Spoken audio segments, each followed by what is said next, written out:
I just had the feeling that ultimately I would kill somebody. This time on Unexplained Mysteries, the unreal world.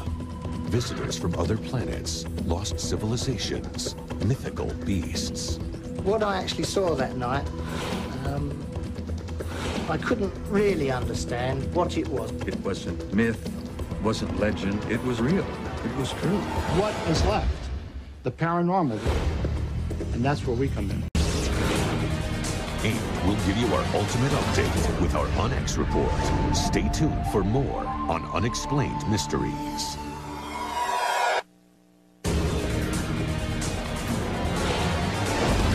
Unexplained Mysteries, the unreal world. They say that all legends contain a kernel of truth. So when the sun sets and the moon is full, what is the truth about werewolves? The story began when I was 9 years old. It was a very warm summer's evening. Suddenly the air went very cold.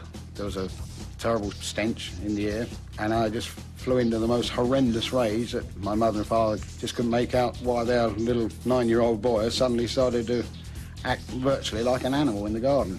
This violent outburst was the first sign that something was wrong with Bill Ramsey. He didn't know what it was. All he knew was that he had to hide it. I was feeling all sorts of things.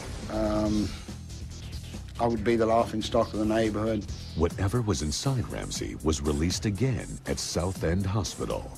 He attacked a nurse and tore up the emergency room. Nothing could stop him. I just had the feeling that ultimately I would kill somebody. Then, one night outside a police station, Ramsey tried to kill one of the officers. I envisaged being in prison for the rest of my life or in a secure mental hospital the rest of my life for something I knew I would never be responsible for. Suddenly, his secret was out, but no one understood why he was having these violent episodes. What was causing it? I was literally, felt like just committing suicide.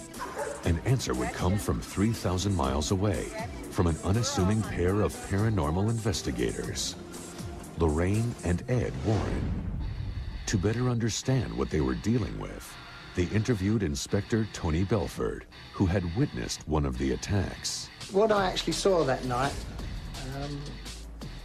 I couldn't really understand what it was. All I knew that it was something that I'd never witnessed before. It was not natural behaviour.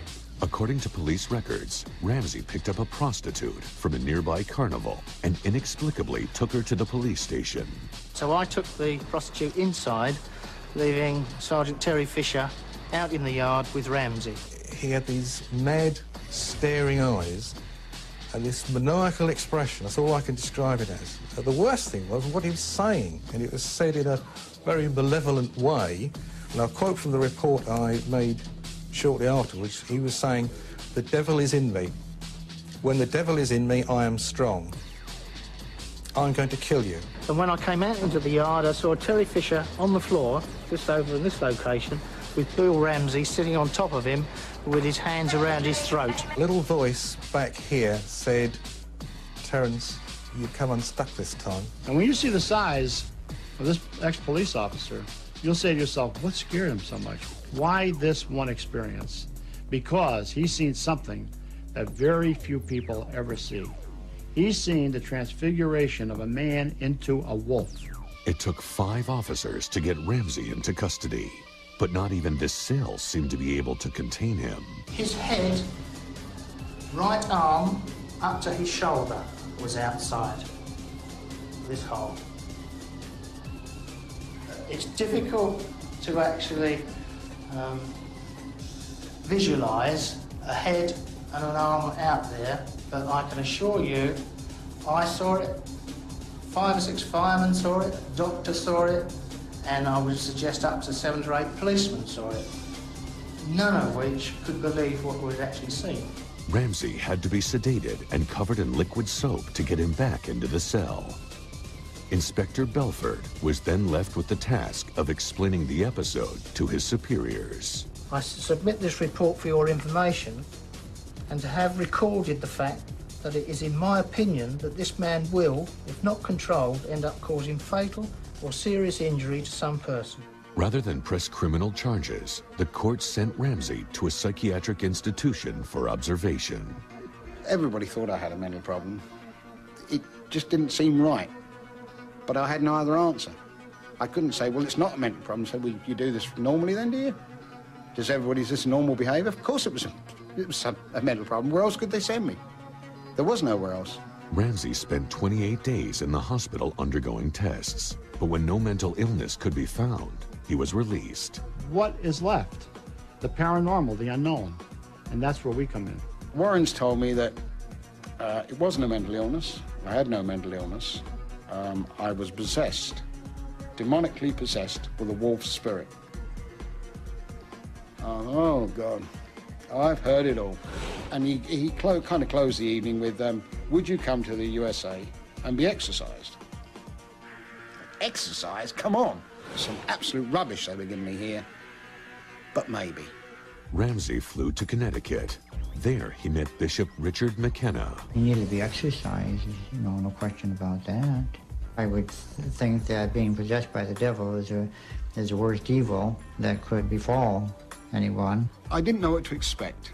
And when you're entering a realm of the unknown, you're obviously very, very scared. The ceremony began in the bishop's church. Ramsey was strapped down in a chair. 6 bodyguards with stun guns were on hand in case something went wrong. As I proceeded with the prayers, he didn't seem to be himself. It was just some other person were taking over him. He himself seemed to almost go into a kind of a daze. I remember him coming to me, at me with that stole, placing it on my head, and it's as if he'd hit me with a hammer almost, because I just did not know anything after that.